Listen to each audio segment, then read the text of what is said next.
반갑고 너무 좋지요. 다시 묻겠습니다. 일주일 만에 보니까 너무 반갑고 너무 좋지요. 아멘. 그냥 옆 사람한테 인사하겠습니다. 그냥 사랑하고 축복합니다. 예. 자, 또 인사합니다. 앞뒤좌우로. 오랜만에 보니 너무 좋습니다 할 때 그냥 너무 좋습니다 하지 말고 좀 떨면서 너무 좋습니다. 시작. 오랜만에 만나니 너무 좋습니다. 아멘. 우리 설교 올릴 때 이 부분은 좀 빼주세요. 네. 여러분, 우리 교회가 어떤 교파인지 아십니까? 어떤 교단, 어떤 교파? 네, 우리 교회는 장로교이죠. 특별히 대한예수교 장로회 통합 측 소속 교회입니다. 그러나 사실 저 같은 목사에게야 뭐 교단이 중요하고 교파가 중요하지, 우리 일반 성도들에게 뭐 교파가 무슨 상관이 있겠고, 뭐 교파의 차이점이 뭐가 그리 중요하겠습니까? 중요한 것은 예수 잘 믿는 것이죠. 할렐루야. 그럼에도 불구하고 전 세계 교회에는 수많은 교파가 존재하고 있습니다. 우리나라에도 장로교, 감리교, 침례교, 순복음, 성결교 등등등뿐만 아니라 우리 같은 장로교인데도 우리나라 안에 장로교 교단이 몇 개인지 아세요? 3년 전 통계로 의하면 최소 267개. 어마어마한 교단이 이 장로교 안에 사실은 있습니다. 그래서 교회를 안 다니는 사람들뿐만 아니라 교회를 다니시는 분들 중에서도 이렇게 많은 교파가 있는 것을 아주 불편해 하시는 분들도 사실은 많이 계십니다. 사실 기독교 안에 이렇게 교단과 교파가 많이 있는 것은 기독교의 부끄러운 역사 때문에 그렇죠.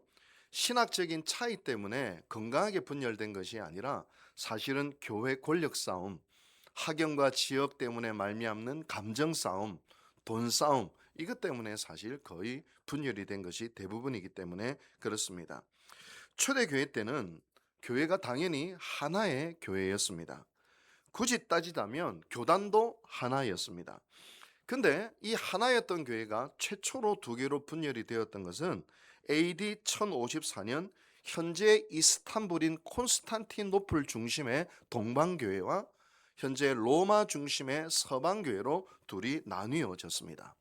분열이 된 이유는 로마 황제가 수도를 로마에서 지금의 이스탄불인 콘스탄티노플로 천도를 하게 되면서 그때부터 교권 싸움이 일어나기 시작한 거예요. 문화도 다르고 지리도 다르고 언어도 다르고 신학이 다르다 보니까 갈등은 점점점 심화되어져 갔습니다. 급기야 AD 1054년 동방교회와 서방교회는 서로 이단으로 정죄하면서 갈라지게 되었습니다. 그리고 두 번째 기독교회가 크게 분열을 한 것은 여러분 볼 때 오른쪽에 보시듯이 서방교회가 또 둘로 갈라지게 됩니다.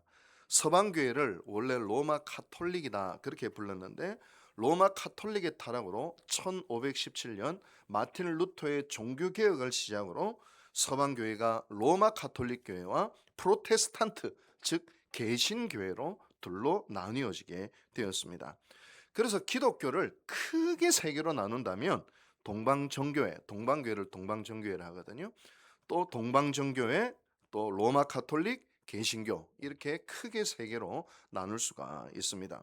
또 개신교 안에는 또 수백 개의 교단으로 나눠지게 되죠. 앞에서 말씀드린 뭐 감리교, 성결교, 침례교, 또 순복음, 또 장로교 안에 또 수백 개로 또 나눠지게 되지만 크게 나누면 동방정교회, 로마 카톨릭, 개신교 이렇게 세 개로 나눌 수가 있습니다. 기독교 분열의 역사를 보면 참 가슴 아픈 지점들이 있습니다. 그것은 분열을 할 때 좋게 분열을 한 것이 아니라 서로 악마화했다는 것입니다. 한마디로 너는 구원 못 받았다. 너는 이단이다. 너에게는 예수가 없다. 그렇게 공격을 했습니다. 동방교회와 서방교회가 분열이 될 때도 서로를 이단으로 정죄했고 가톨릭과 개신교가 분열이 될 때도 서로 이단으로 정죄했습니다. 심지어 서방교회가 동방교회 성도들을 집단 학살하는 일도 있었고 서방교회도 가톨릭과 개신교가 오랫동안 전쟁을 치르기도 했습니다. 1000년 전, 500년 전 서로 분열할 때 온갖 말들을 서로에게 퍼부었겠죠. 근데 어리석은 것은 500년 전에 서로에 대해서 악마하고 이단시했던 그 글을 가져와서 봐라 저기는 이단 아니냐 이렇게 하는 것은 정말 무식의 극치에 가깝습니다. 여러분, 문자 그대로 지금도 받아들여서 상대를 악마화하고 이단시하는 경향이 지금도 사실은 이어져 내려오고 있는 것입니다. 몇 년 전 그 울산교회 장로님이신데, 고신 교단이죠. 우리나라 장로교회 아주 보수적인 교단인데, 그 장로님이 저하고 이제 식사를 하시다가 저한테 이런 질문을 하신 거예요. 목사님, 제가 성지순례를 얼마 전에 갔다 왔는데 은혜 받은 것이 아니라 시험에 들어서 왔습니다. 아니, 그 장로님, 그 성지순례 가서 뭐 그리 시험을 들어오셨어요? 여쭤보니까, 아니, 그 예루살렘에 교회를 가는데 무슨 성직자라는 사람이 검은 모자를 쓰고 검은 옷을 입고 수염은 이렇게 들어가지고 무슨 향을 이래저래 피우고 물을 이래저래 뿌리는데 완전 그 이단의 괴수같이 느껴져가지고 제가 시험에 들어왔습니다. 사실 예루살렘에 있는 교회는 거의 동방정교회가 관리를 해요. 동방정교회가 거의 관리하고 일부는 또 가톨릭이 관리를 합니다. 그러다 보니까 이분이 너무 그 모습이 이상하게 보인 것이죠. 거꾸로 만약 동방정교회 교인들이 우리 교회 와서 예배를 드리면 저가 뭐 콘서트장이야, 목사의 강연장이야, 이렇게 생각할 수도 또 있는 것입니다. 굳이 따지자면 초대교회 예배 형식으로 따지면 오히려 동방정교회의 초대교회 예배 형식이 더 가까울 수도 있을 것입니다.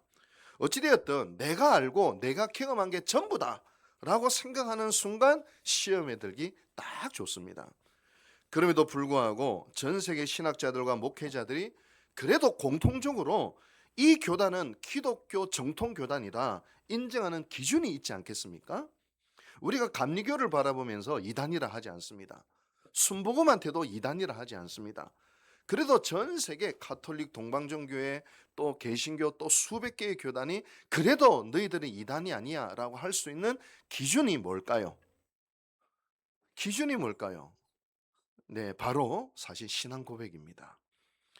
이 신앙 고백이 정통과 이단을 구분하는 기준입니다. 그래서 여러분, 사도신경 이 신앙 고백을 소중히 여기셔야 합니다. 신앙 고백 중에 가장 유명한 것이 바로 우리가 매주마다 예배 때 암송하고 있는 사도신경이 제일 유명하고요. 또 하나가 니케아 콘스탄티노플 신경이라는 것이 있습니다. 대표적인 두 개의 신경이 있어요.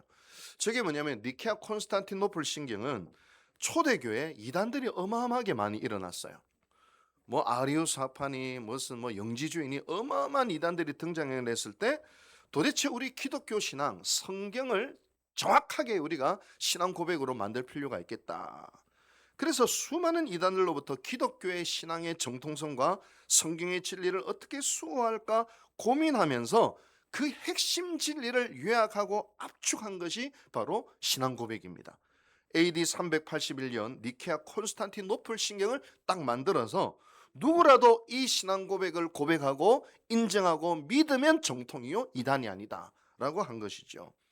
그래서 지금도 이때는 기독교가 하나의 교단일 때, 하나의 교회일 때 만들어진 신앙 고백이기 때문에 서방교회, 동방교회, 프로테스탄트, 개신교가 다 공히 이 니케아 콘스탄티노플 신조를 인정하고 있습니다. 그리고 또 하나의 신앙 고백이 있죠. 바로 우리가 매주일 고백하고 있는 사도신경입니다. 사도신경은 사실 8세기경 서방교회, 프랑스 지역에서 만들어진 신앙 고백입니다. 동방교회에서는 사실 인정하지 않아요. 그러나 서방교회에서 신앙의 표준 고백으로 인정하고 있습니다. 로마 카톨릭에서 만든 건데 우리 종교개혁 때 종교개혁 지도자들이 카톨릭에서 사용하던 이 신앙 고백을 그대로 가져와서 우리가 개신교에서도 사용하고 있는 것입니다. 그래서 가끔 어떤 목사님이 야 목사님 그건 너무 카톨릭적인 거 아니에요? 이러길래 그러면 신앙 고백부터 우리 버려야 합니다. 그렇게 이제 이야기하곤 하지요. 그러므로 신앙 고백이 사실 중요합니다. 기독교 역사 속에서 정통과 이단을 구분하고 정통 신앙의 기준이 뭐냐라고 할 때 바로 콘스탄티노플 신경과 사도신경 이것이 바로 우리의 정통 신앙 고백의 기준이 되었던 것입니다. 이 신앙 고백 속에는 공통적으로 삼위일체 하나님에 대한 고백과 예수 그리스도의 동정녀 탄생과 십자가와 부활, 승천을 정확하게 고백하고 있습니다. 한마디로 예수 그리스도, 그분이 그 신앙 고백의 핵심 내용이었던 것을 알 수가 있습니다. 그렇다면 오늘 우리가 기독교 분열 속에서 탄생한 이 수많은 교파들을 어떤 시선으로 바라봐야 할까요? 물론 교회가 분열이 되는 것은 안타까운 일이기도 합니다만, 그러나 또 다르게 생각해 보면 100사람이면 100사람이 어떻게 다 같을 수 있겠습니까? 교회도 다양한 신앙의 모습을 띠는 것은 당연한 일입니다. 정작 예수님의 12제자도 똑같았나요? 다 성격도 달랐고 생각하는 것도 달랐고 예수님을 사랑하는 방식도 다 달랐습니다. 심지어 같은 부모 밑에서 태어난 자식들도 다 다르잖아요. 어떤 자식은 내향적인데 어떤 자식은 외향적이고, 어떤 자식은 독립적인 반면 또 어떤 자식은 의존적, 자식 하니까 욕 같지만 욕은 아닙니다. 어떤 자식은 독립적이지만 어떤 자식은 또 의존적입니다. 그리고 그 자녀들이 부모를 바라보는 시선도 다르죠. 예전에 저희 아들과 딸이 아주 어릴 때 지들끼리 놀면서 대화를 하더라고요. 저희 아들이 저희 딸한테 이렇게 이야기했습니다. 아빠 너무 무섭지? 이러니까 저희 딸이 아니 하나도 안 무서운데. 저희 아들은 공의의 아버지를 만났고 저희 딸은 사랑의 아버지를 만난 것이죠.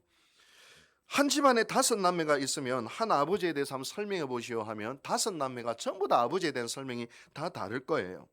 각자가 말하는 아버지는 다 틀린 말은 하나도 없지만, 그렇다고 해서 아버지의 모든 것을 설명해 주지는 않습니다. 5남매의 설명을 다 종합해 보면 그 아버지, 이 집안의 아버지는 이런 분이구나 라고 유추할 수는 있겠지요. 마찬가지입니다. 지구촌 20억 명이 믿고 있는 기독교와 수많은 교파들이 어떻게 똑같은 생각과 똑같은 모습으로 예수를, 하나님을 믿을 수 있겠습니까? 예배 형식도 다르고 성직자의 위치도 다르고 성경을 해석하는 방법도 조금씩 다 다릅니다. 심지어 세례를 줄 때도 침례교는 몸을 푹 담그지만 우리 장로교는 머리 위에만 폭 담굽니다. 물만 톡톡 이렇게 던지는 것이지요. 여러분, 다 다릅니다. 그러나 똑같은 한 가지가 있습니다. 신앙 고백이 같습니다. 그 신앙 고백 속에 담고 있는 십자가의 복음은 똑같다는 것입니다. 제가 좋아하는 단어가 있는데요, 다양성 속의 일치라는 단어를 참 좋아합니다. 교회 안에도 내향적인 사람, 외향적인 사람, 가르치기를 잘하는 사람, 밥 잘하는 사람, 청소 잘하는 사람, 잘 고치는 사람, 찬양 잘하는 사람이 있어야 교회가 풍성하겠지요. 전부 교회가 내향적인 사람만 있으면 교회가 좀 절간 같아요. 교회냐 저리가냐. 전부 다 외향적인 사람만 있으면 교회에 남아있는 게 하나도 없을 것입니다. 난리가 나겠지요. 전부 가르치기만 잘한다면 밥은 누가 합니까? 소는 누가 키우노? 전부 밥하는 것만 잘하면 찬양인도는 또 누가 해? 그렇죠? 이렇게 교회가 서로 다른 것이 축복이고 다양한 성격과 은사를 가지고 있는 것이 교회 안의 축복인 줄로 믿습니다. 다만 우리를 묶는 한 가지가 있습니다. 바로 예수 그리스도, 그분의 십자가가 우리를 하나 되게 하는 것입니다. 어떤 분은 이렇게 질문하더군요. 목사님, 그래도 전 세계 기독교가 하나로 통합되면 얼마나 좋겠습니까? 불가능합니다. 당장 우리 한국 장로교 안에 통합 합동이 나눠진 것도 거의 70년이 되는데 이 하나의 교단으로 합쳐지는 것은 거의 불가능에 가깝습니다. 하물며 세계 기독교가 하나의 교단으로 어떻게 통합이 되겠습니까? 다만 다양성 속에 일치를 이루어야 합니다. 일치가 가능한 것은 바로 예수 그리스도 안에서 일치를 이루어야 하는 것입니다.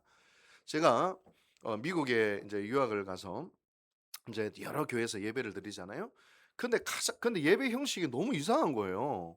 뭐 찬양만 디립다 들었다가 목사님 한 5분 설교 끝나는 교회도 있고, 갑자기 오토바이가 부릉부릉 튀어나오는 교회도 있고, 어떤 교회는 예전처럼 그냥 거룩하게 성만찬 중에, 그게 다 다른데 어느 부분에서 딱 그 안에 성령의 교통하심을 느끼느냐?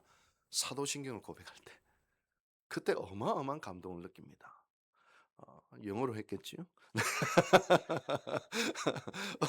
어마어마한 감동을 느끼면서 하보라고는 하지 마세요. 좀 까먹었으니까. 네. 그런데 중요한 것은 다양성 속의 일치를 이루는 것. 그 일치의 핵심은 예수 그리스도라는 것을 기억해야 합니다. 동시에 자기가 속한 교회와 교단에 대한 자긍심 정도는 가질 필요는 있겠죠. 저는 통합 측 목사로서의 아주 자부심이 있습니다. 우리 교단 신학교인 장로의 신학대학교는 우리나라 신학교 중에 가장 입학하기 어려운 신학교입니다. 제 대학 선배는 육수 만에 들어갔습니다. 진짜 육수 만에 들어갔어요. 신학교에 입학했는데 연세 지긋한 분이 신학교에 앉아 계시는 거예요. 도대체 전도사님은 몇 수 하셨어요? 구수했다는 거예요. 신학교 들어오려고. 그다음 요새는 좀 들어가기 쉽습니다만 저희 때만 하더라도 장로의 신학대학원에 들어가는 것이 무시무시하게 사실은 어려울 때였습니다. 그런데 제가 어릴 때부터 단 한 번도 시험에 떨어져 본 적이 없거든요. 중학교, 고등학교, 대학교, 대학원, 미국 유학, 심지어 운전면허, 실기, 필기 시험까지 한 방에 다 합격됐는데 유일하게 떨어진 시험이 있습니다. 우리 교단 목사고시. 그것도 삼수를 했습니다. 이 목사 되는 것도 사실은 어려워요. 여러분, 참 그래서 우리 교단을 바라볼 때 또 우리 교단은 많은 교회가 분열을 하고 또 깨어졌지만 우리 교단은 단 한 번도 분열된 적이 없습니다. 대부분 가장 도시의 가장 전통 있는 교회도 예외 없이 우리 교단 통합측 교회인 것을 알 수가 있습니다. 울산로에 요 가까운 이호상 목사님이 저하고 형 동생처럼 친한 사이인데 저한테 이런 이야기를 하시더라고요. 야, 김 목사님, 통화측 목사님들은 다들 품위가 있어. 젠틀해. 신사적이야. 그래서 나는 통합측 목사님들이 너무너무 좋아. 이런 말을 하시면서 교단은 다른데 저를 동생처럼 이렇게 예뻐해 주셔요. 이렇게 교단에 대한 자긍심을 가지되 그것이 다른 교단에 대한 우월함과 교만을 떠는 것이 되어서는 안 되겠죠. 왜냐하면 교단을 초월해서 훌륭한 목사님들이 너무 많이 계시고 다른 교단인데도 좋은 교회들도 많이 있기 때문에 그렇습니다. 이렇게 각자의 교단은 자기 교단에 대한 자긍심은 가지되 서로를 존중한 마음으로 다양성 속에서 예수 그리스도의 일치를 이루어 나갈 수 있어야 합니다. 교회 안에서도 마찬가지예요. 이전에 목회할 때 교회 안에 국민의힘 의원이 있었고 민주당 구의원이에요. 둘 다. 구의원은 2명 뽑는 거 알죠? 다행히 그 구에 우리 교인 2명이 다 돼가지고 얼마나 다행이었는지 몰랐어요. 근데 국민의힘 의원과 민주당 의원이 교회 안에서 싸울까요? 그리스도 안에서 하나가 되었을까요? 얼마나 그 두 분이 사이좋게 지내는지 보기만 해도 덕이 되는 거예요. 교회를 정치판으로 안 만들더라고. 얼마나 감사한지. 건강한 경쟁을 두 분이 해 나가시더라고요. 교회 안에서도 다양한 정치적인 성향을 가지고 계신 분이 있습니다. 정작 우리 교회 안에도 국민의힘 지지하시는 분 손 들어보라 이러면 안 될 것 같지만 계실 것이고 민주당을 지지하는 분들도 있어요. 보면 또 정의당을 지지하는 분도 계세요. 태극기 부대라고 왜 우리 교회 안에 없겠습니까? 그렇다면 국민의힘을 지지하는 분들은 민주당 지지하는 교인들 다 나갔으면 좋겠어요? 정말? 민주당 지지하는 분은 국민의힘 지지하는 분들 다 우리 교회 안 나왔으면 좋겠나요? 그게 무슨 교회입니까? 정치판이지.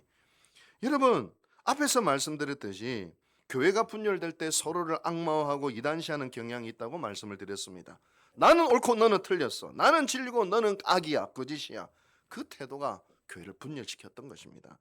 저는 예수 그리스도 안에서 우리 교회 성도들의 정치 성향이 어떠하든지 고향이 어떠하든지 경제적인 여건이 어떠하든지 성격이 좋든지 나쁘든지 이상하든지 성격이 어떠하든지 경제적인 여건이 어떠하든지 다양성 속에서 오직 예수 그리스도 안에 일치를 이루며 나아갈 수 있는 그리스도의 교회가 될 수 있게 되기를 주님의 이름으로 축복합니다. 그러려면 예수를 봐야 돼요. 예수를 받아야 돼요. 오직 예수를 바라보고 예수의 마음과 예수의 생각 안에서 하나 되고 예수의 이야기만 선포되고 예수 안에서 사랑하고 예수의 길을 걸어갈 수 있는 그런 교회로 우리 유국제일교회가 든든히 서갈 수 있게 되기를 주님의 이름으로 축복합니다.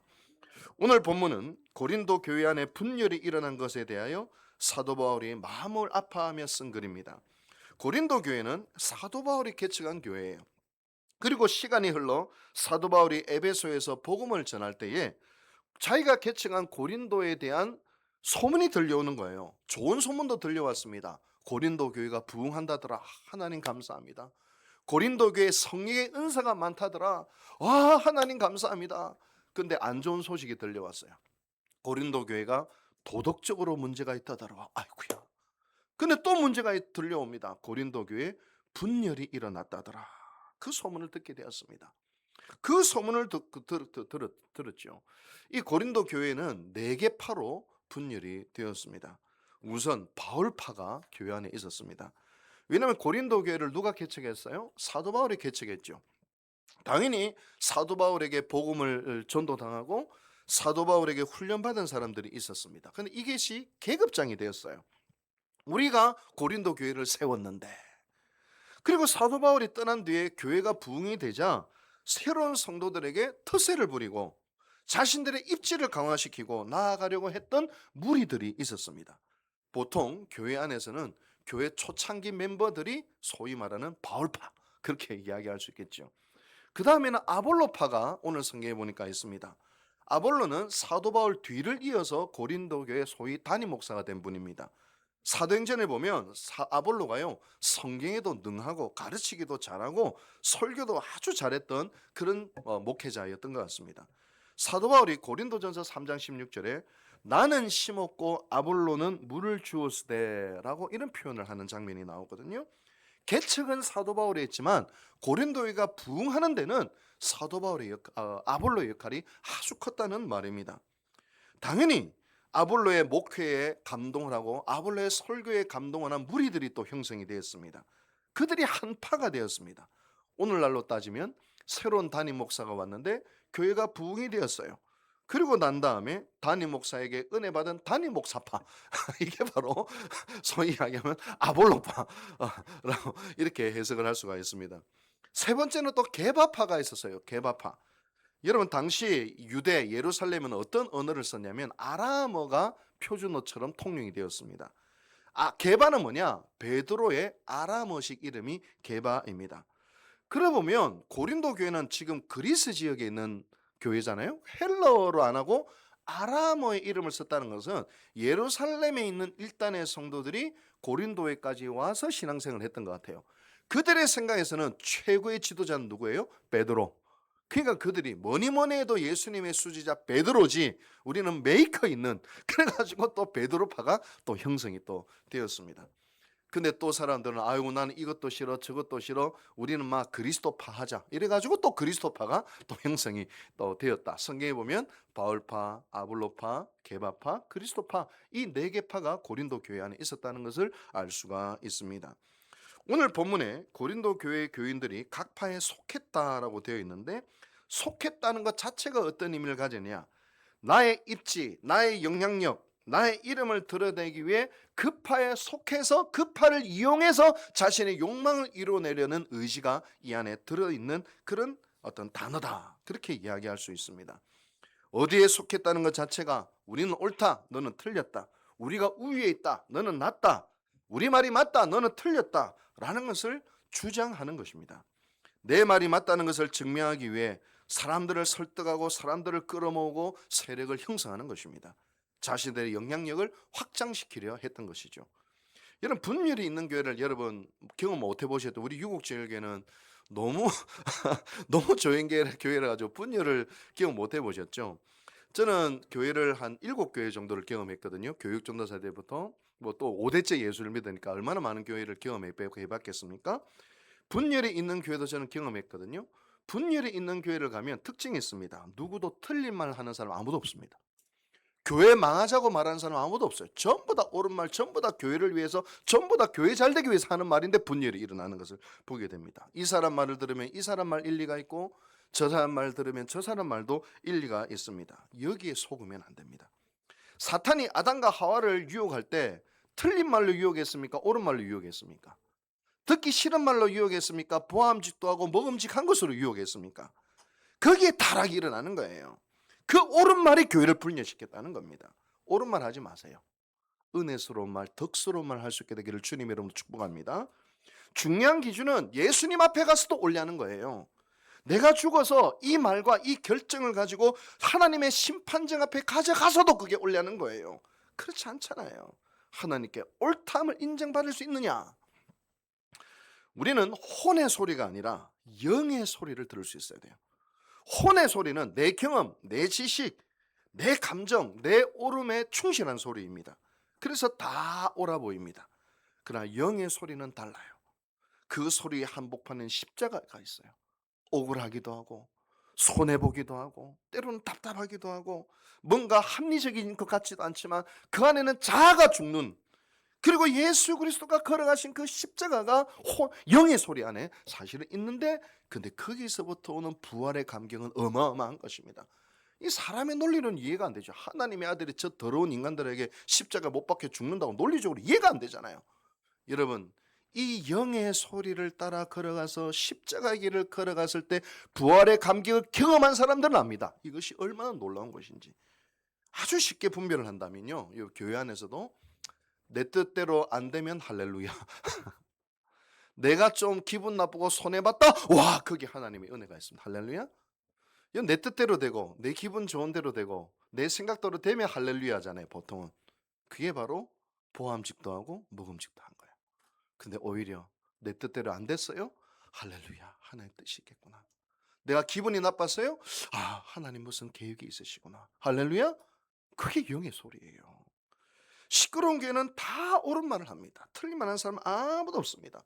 그래서 자기 옳은 말을 사람을 붙들면서 설득하려고 하고 자기 생각을 주입시키려는 사람들로 가득합니다. 그래서 전부 똑똑이들, 천지들이에요. 그러나 평안한 교회는 예수 닮는 사람들로 가득합니다. 내 뜻대로 안 돼도, 내 생각대로 안 돼도 그 속에는 하나님의 뜻을 겸손히 추구하는 바로 그런 사람들, 얼핏 보면 어리숙한 사람들처럼 보입니다. 제가 서울에서요, 그 교육 전도사를 할 때 저희 부서 교사 중에 한 분이 좀 어루숙해 보이는 남자 집사님이 계셨어요. 좀 덩치도 좀 왜소해 보이고요, 쬐쬐만하고 또 좀 뭔가 이렇게 어리숙해 보이는 그런 분이셨어요. 그래서 제가 이제 교육 전도사 교원 나이가 29살, 30살 아닙니까? 제가 의견을 내면, 아이고 제가 뭐 합니까? 전도사님이 알아서 하시죠. 그렇게 늘 말씀하시는 분이셨습니다. 그래서 저는 어떻게 생각했냐면, 아, 진짜 이분이 잘 모르시는구나. 내가 잘 지도해 드려야 되겠다. 참 어리숙하시네. 그래도 성품은 아주 뛰어난 분이시구나. 저는 그렇게 생각을 했어요. 알고 보니 이분이 서울대를 나와서 우리나라 굴지의 그룹 컨설팅 회사 회장이시. 알고 보니 서울대 CCC 대표 순장 출신이. TV에도 지금 나오고 있어요. TV에도. TV에도 나오고 있어요. 성경과 신앙에 대해서 누구보다도 잘 아는 분이에요. 근데 알고 보니 야간 신학교를 해가지고 헬러 히브리어로 성경을 읽는 분이셨어요. 또 저는 히브리 헬러 잘 모르는데 화들짝 놀랐습니다. 제가 얼마나 교만방자한지 그분 앞에서 철저히 깨졌죠. 근데도 겸손하게 저를 대하는 거예요. 29살밖에 안 된 전도사, 제가 뭐 합니까? 우리 전도사님 결정한 대로 하시죠. 그런 겸손한 모습을 보고 저를 어떻게 생각하느냐, 뭘 좀 잘 모르는구나, 아, 참 어리석네, 어리숙하구나, 성격은 좋으시네. 그래서 아이고, 아이고, 제가 뭐 머리를 몇 번이나 찧어 박았습니다. 한 신앙 인격의 격조를, 저 이런 말씀드리면 이강락 장로님, 이제 서울 평강교회 장로님이 되죠. 이강락 장로님을 통해서 자, 그걸, 아, 신앙인의 격조란 이런 것이구나. 그렇지, 예수 믿으면 저분처럼 믿어야지. 시끄러운 교회는 똑똑이들 천지들이요, 평안한 교회는 어리숙해 보이는 분들 천지입니다. 진짜 어리숙해서 그럴까요? 아니에요. 교회를 너무너무 사랑하니까, 예수님을 너무너무너무 사랑하니까 자신의 세상적 어떠함은 다 뒤로 감춰버리고 겸손하게 주님 앞에 서 있으니 모르는 사람들이 볼 때는 어리숙하게 보였을 뿐인 것이지요. 사도 바울은 분쟁이 있는 고린도 교회를 향하여 오늘 보면 13절에 간절하게 호소를 합니다. 그리스도께서 어찌 나뉘셨느냐. 저는 교회를 상징하는 가장 좋은 표현은 교회는 그리스도의 몸이라는 표현입니다. 그 몸은 그리스도이시라는 표현입니다. 몸은 생명으로 연결되어져 있죠. 신체 장기 한 부분에 암에 걸리면요, 그 몸은 죽어버려요. 손가락에 박힌 가시 하나가 온몸을 떨게 합니다. 오늘 우리 염중 권사님 물건 들다가 허리 잠깐 삐끗했는데 그 허리 삐끗한 걸로 지금 이제 온몸에 힘이 빠져서 일어나지를 못하시는 거예요. 교회는 생명으로 연결된 그리스도의 몸이기 때문에 나뉠 수 없습니다. 유명한 이야기가 있어요. 감리교의 창시자인 요한 웨슬레가 기도를 하다가 잠이 들었어요. 그리고 꿈에 천국에 가게 되었습니다. 그래서 천국 문을 지키고 있는 천사들에게 궁금해서 질문을 하나 했어요. 천사요, 이 천국에 우리 감리교 교도들이 얼마나 됩니까? 하나도 없습니다. 헉! 내가 이것까지 감리교를 세우고 이렇게 하나님을 위해서 살았는데 한 명도 없다고? 큰일 났구나. 그러면 장로교 교인은 몇 명이 됩니까? 장로교인도 하나도 없습니다. 그러면 침례교 교인은 하나도 없습니다. 종교개혁이 틀렸단 말인가? 그렇다면 여기에 가톨릭 교인들은 있습니까? 아니요. 가톨릭 교인도 한 명도 없습니다. 그렇다면 도대체 천국에 누가 있습니까? 여기에는 예수 그리스도를 믿는 사람들이 있습니다. 그렇게 얘기했다는 거예요. 사랑하는 유곡제일교회 성도 여러분, 유곡제일교회에서 여러분들은 무엇을 기대하십니까? 저의 설교를 통하여 어떤 메시지를 기대하십니까? 저는 단 한 가지 말씀드릴 수 있습니다. 유곡제일교회에서 여러분들이 예수 그리스도를 만날 수 있게 되기를 바랍니다. 저의 설교를 통하여 예수 그리스도께서 우리의 길이요 진리요 생명이심을 경험할 수 있게 되기를 바랍니다. 그분 없이 살 수 없는 인생들이 되어지기를 원합니다. 그분 안에서 우리의 모든 다양성이 일치를 이루는 은혜가 우리 유곡제일교회 가운데 있게 되기를 바랍니다. 그래요 우리 모든 분들이 격조 있는 신앙생활을 할 수 있게 되기를 바랍니다. 어리숙해 보이지만 진짜 어리숙해서 그런 것이 아니라 그가 교회를 너무너무 사랑하기에, 그가 예수님을 너무너무 사랑하기에 맨날 손해보는 것 같고 맨날 지는 것 같지만 그것이 바로 주님의 십자가의 길을 겸손히 따르는 것이었음을 우리 주님이 알고 칭찬해 주실 것입니다. 그렇다면 우리는 바로 이곳에서 그리스도의 건강한 몸을 함께 이루며 나아갈 수 있게 될 것입니다. 기도하겠습니다. 자비하신 주님, 지금 이 세상은 인간의 인위로 가득하고 자중심으로 가득해서 오름이 가득하고 자기의 교만이 가득한 이 세상을 살아가는 이 세상의 신앙생활을 봅니다. 그러나 오직 우리는 예수 그리스도의 정신과 예수 그리스도의 십자가를 바라보면서 격조 있는 신앙생활을 할 수 있도록 도와주시옵소서. 오히려 교회를 너무 사랑해서, 주님을 너무 사랑해서 사람들이 볼 때는 어리숙하게 보일지라도 기꺼이 그 길을 걸어갈 수 있는 저희들 되게 도와주시옵소서. 그리하여 예수 그리스도의 십자가의 놀라운 생명이 우리 유곡제일교회 가운데 풍성히 드러날 수 있도록 주여 축복하여 주시옵소서. 이 모든 말씀 예수님의 이름으로 감사하고 기도하고 축원하옵나이다. 아멘. 다 같이 찬송가 210